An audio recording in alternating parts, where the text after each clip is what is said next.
Christmas is that magical time of year when not only carolers, but also our candid friends come a-calling. And by candid friends, I mean, of course, those people brimming with the jolly holiday spirit of telling us how wrong we are about everything, and how many of our cherished Christmas traditions are pagan and evil. And these candid friends are solely motivated by their passionate commitment to honesty and truth. Let's return the gift of candidness with a little bit of good old-fashioned common sense and a dash of history.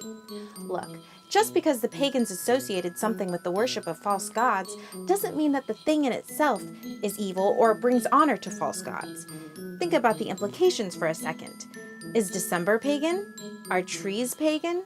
Oh, look at that Christmas tree with the baby Jesus and Mary and Joseph and the manger, just like in the Bible. So pagan. Are decorations pagan? Is singing pagan? Is burning a log pagan? Is eating food with your family pagan? Is giving presents pagan? Is having fun and wishing others joy pagan? Of course, fun and joy are pagan. That's why so many charming people are trying to ruin Christmas. Plenty of good folks out there have addressed the historical roots of many Christmas traditions, some of which do have elements that were once associated with pagan celebrations. Festivals in late December were connected to the winter solstice.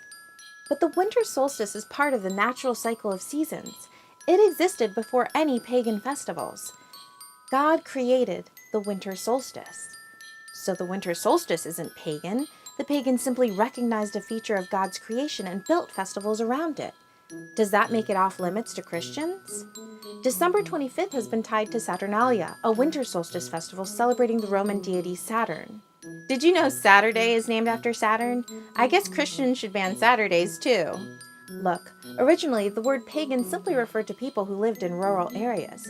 Since Christianity began spreading initially in the cities, the term pagan became associated with peoples who were unreached by the gospel. So one of the big problems with the attitude of our candid Christmas critics is assuming that anything pagans did is anti-Christian. But seriously, guys, I'm pretty sure pagan sneezed. So every time I sneeze, is it pagan? Only if I say God bless you. Right, person who told me it's pagan to say God bless you when someone sneezes? Christianity's conquest of cultures wasn't about eradication. It was about redemption. It wasn't a systematic annihilation, but a sanctified integration. Remember how the Apostle Paul, who, speaking to the pagans of the day, declared before the Areopagus, "Men of Athens, I perceive that in every way you are very religious. For as I passed along and observed the objects of your worship, I found also an altar with this inscription, To the unknown God. What therefore you worship as unknown, this I proclaim to you.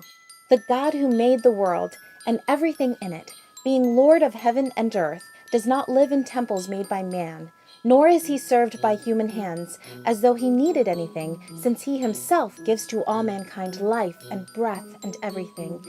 And he made from one man every nation of mankind to live on all the face of the earth, having determined allotted periods and the boundaries of their dwelling place, that they should seek God and perhaps feel their way toward him and find him. Yet he is actually not far from each one of us, for in him we live and move and have our being, as even some of your own poets have said, for we are indeed his offspring."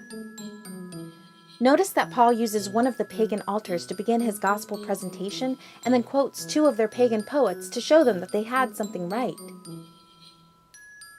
Although the pagans of old were misguided, they rightly sensed the one in whom we live and move and have our being, and their reverence was a good thing, which Christianity reclaimed by redirecting it from lifeless idols to the living God.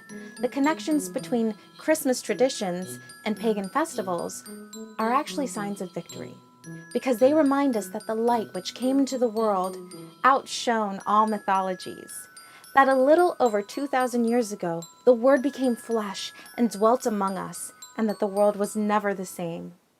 That, my friends, is something to celebrate. Merry Christmas to you all. The Lord is come.